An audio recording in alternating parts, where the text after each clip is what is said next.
عنا قلبي له فاض شوقا إليه ليس أرجو سوى.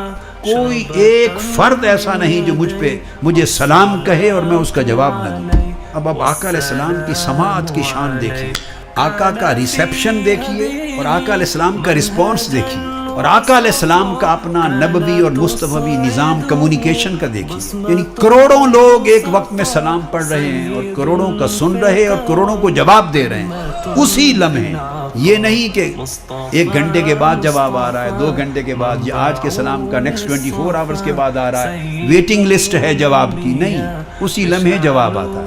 اور آقا علیہ السلام نے فرمایا اللہ پاک نے میری روح مجھ میں واپس لوٹا دی ہوئی ہے، اس وجہ سے میں اس کے سلام کا جواب دیتا ہوں. تو بعض لوگوں نے کہا جو عقیدے کے باب میں کمزور ہیں، نادان ہیں، کم علم ہیں، کم فہم ہیں اور شان نبوت کی عظمتوں سے واقف نہیں، بعضوں نے بات کی اور مجھے کہا کہ اس کا مطلب یہ ہے کہ جب کوئی درود اور سلام حضور پہ پڑھتا ہے اس وقت اللہ تعالیٰ روح کو لوٹا دیتا ہے یا قوت سماعت کو لوٹا دیتا ہے، اور اس وقت آپ جواب دیتے ہیں اور اس کے بعد پھر معاذ اللہ اسی واپس حالت میں چلے جاتے ہیں. تو میں نے کہا اس سے بڑھ کے نادانی، ناسمجھی اور کیا ہوگی.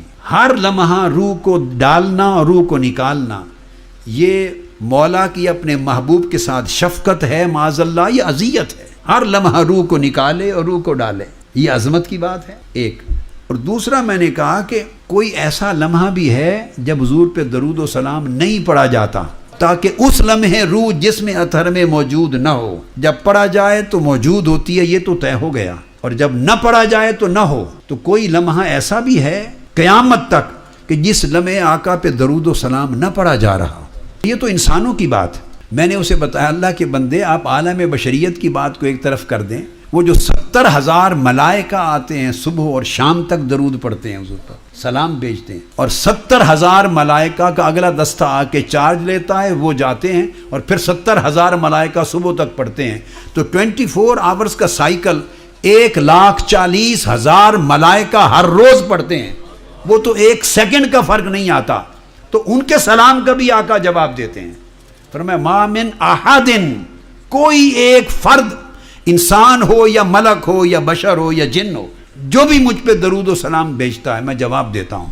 تو ان کے سلام کا بھی جواب دیتے ہیں. اور پھر اللہ رب العزت خود ہمہ وقت حضور پر درود و سلام بھیج رہا ہے، اس وقت سے جب وقت بھی نہیں بنا تھا اور اس زمانے تک جب زمانہ بھی نہیں رہے گا. ان اللہ و ملائکتہ یصلون علی النبی، وہ آغاز وقت سے پہلے سے پڑھ رہا ہے اور اختتام وقت اینڈ آف دا ٹائم کے بعد تک پڑھتا رہے گا. تو وہ حضور پہ درود و سلام پڑھتا ہے اور اس کے درود و سلام کا بھی آقا جواب دیتے ہیں. شان جدا جدا ہے، وہاں شکریہ ادا کرتے ہوں گے، تیرا شکر ہے میرے مولا، تو نے مجھ پہ کرم کیا. امتی کو جواب دیتے ہیں، اللہ رب العزت کی بارگاہ میں تشکر ادا کرتے ہیں. تو اب بولیے کوئی ایک لمحہ آپ تصور کر سکتے ہیں کہ جس لمحے حضور پہ سلام نہیں پہنچتا تو روح نکلتی کب ہے اور آتی کب ہے؟ وہ روح تو جسم اطہر سے کبھی نکلی ہی نہیں اور نکل سکتی ہی نہیں، اور نکلنے کا نہ امکان ہے نہ اسے فرصت ہے.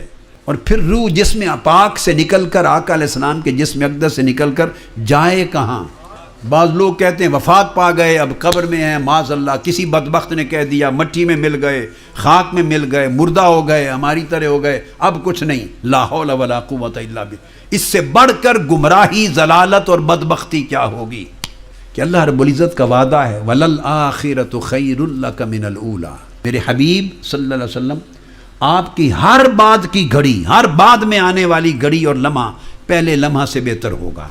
ہر لمحہ، ہر منٹ جو آپ کا بعد میں آ رہا ہے وہ پہلے منٹ اور لمحے سے بہتر ہوگا. یہ جو ہر لمحہ بعد کا پہلے لمحے سے بہتر ہونا، یہ وعدہ حضور کے جسم اقدس کو بھی ہے، حضور کی روح پاک کو بھی ہے.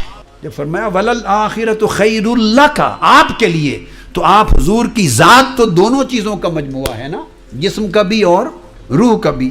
تو گویا جسم اطہر کے لیے بھی ہر بعد کا لمحہ پہلے لمحہ سے اعلیٰ اور افضل ہے، اور روح اقدس کے لیے بھی ہر بات کا لمحہ پہلے لمحہ سے اعلیٰ و ارفع ہے.